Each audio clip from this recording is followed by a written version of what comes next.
Good morning, everybody on YouTube. This is Rick Thomas from Obsolete Video Services. Today, we're doing a EIAJ reel-to-reel transfer. Um, it's black and white, and this is something done for a client or a customer of mine who's did some very old programming in the 1960s, and I'm doing a lot of his tape transfers for his files because he's going to be mastering to a video of some sort. I don't know what he's doing, but it's gonna be some type of program from his old shows they used to do way back when. Anyways, the interesting thing I wanted to point out today.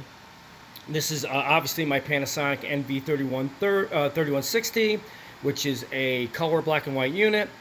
And these tapes that this guy is sending me, these were copies from Skipfield units, which is the CV units, which I've had videos on before. Skipfield is it's a one-head video scanning system. They obviously had them on originally on Skipfields, and they transferred them over to a couple of them over to EIAJ. And of course, if the Skipfield transfers weren't that great, which most of them weren't, you do get glitchy dropouts here and there because it was a very thick tape. Skipfield wasn't really a great format, but it had its issues.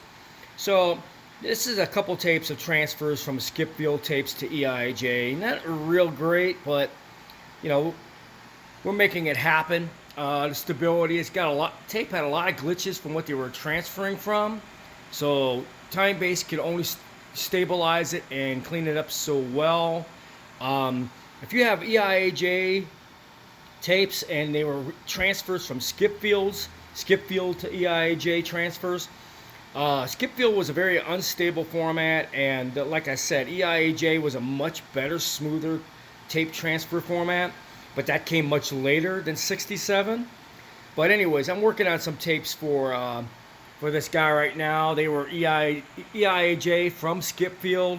Those transfers are not all that great. The signal's good because the EIAJ recorded the signal at a high level, but the tapes had a lot of glitches in them. So anyways, if you're doing tape transfers from Skipfield to EIAJ, there's a lot of signal loss, a lot of issues with those. Skipfield had a lot of glitches, very noisy video, even though you're recording them to an EIAJ, which is a more stable tape.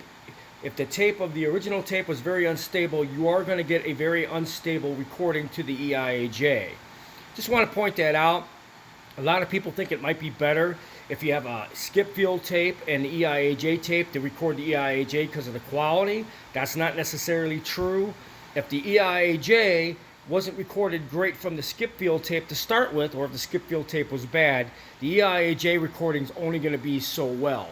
So, I'm doing a transfer right now. It's got a ton of glitches in it, but we're transferring it off right now.